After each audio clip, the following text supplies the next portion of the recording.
back with us. He's a Republican from New Jersey and is vice chair of the House Budget Committee. Congressman Garrett, welcome back. Great to see you again. It's good to be back with you. Thanks. Happy New Year. Happy New Year. There are some people, including Senator Rand Paul of Kentucky, who say that at your conference last week at Williamsburg, you retreated on the debt ceiling issue. Is that a fair characterization? And if so, was it a change of heart or a change of tactics? I didn't hear Rand's comment as far as that is concerned.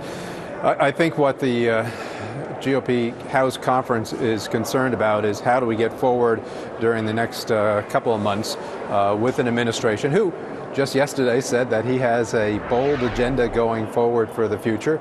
And in order to have an agenda, whether you're president of the United States or the CEO or CFO who runs CNBC, you have to have a budget. And we're just saying the same thing the American public is saying to the U.S. Senate.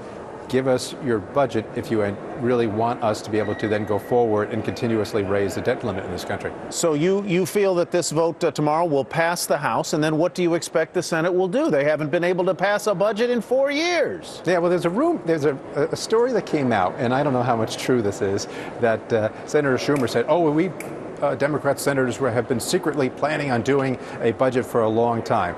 Well, that's good, and it's also just coincidental, of course, that they were secretly doing a budget, and we never knew anything about it, and they couldn't pass one for 4 years. But as soon as we link their pay to actually getting a budget done, magically it seems as though the Senate may be talking about doing a budget now. Well, then that would be good. We're looking at that debt clock over there, and in the time you gave an answer, the debt goes up by about $300,000 or $400,000. Longer term, what would your prescription be on how to get the country on a much better posture fiscally? Yeah, so the ultimate goal is what? To get on a better posture, as I say, so we can have job creation, people can go back to work, and the economy can have the prosperity that we had prior to this administration. How do you do that? You start with a budget, and then you start with dealing with the real problem here is in Washington is everybody wants to spend your money, even though that's not enough. They want to borrow more money. So we can do a couple things. We'll address the sequester, basically, and a lot of us think is just let that go into effect, because that'll set us a baseline number going forward. Next issue up to deal with is the CR.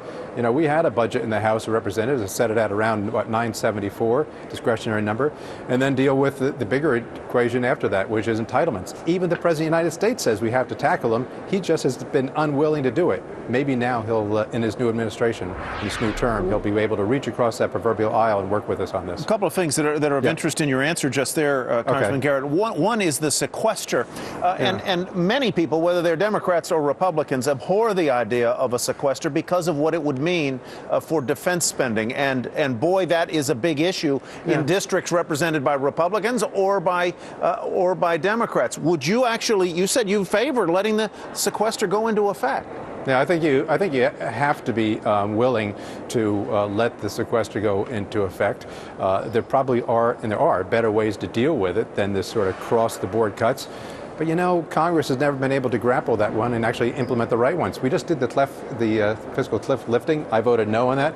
Even there, it was ripe with gimmicks and really false numbers where we simply pulled in revenue from the future and accounted it as far as dealing with the sequester now. We can't continue on this way. I never would vote that way. All right. Congressman Garrett, great to see you again. Thank you for being with us. Thanks so much. Appreciate the chance. You bet. Well, the Dow Transport's hitting new highs.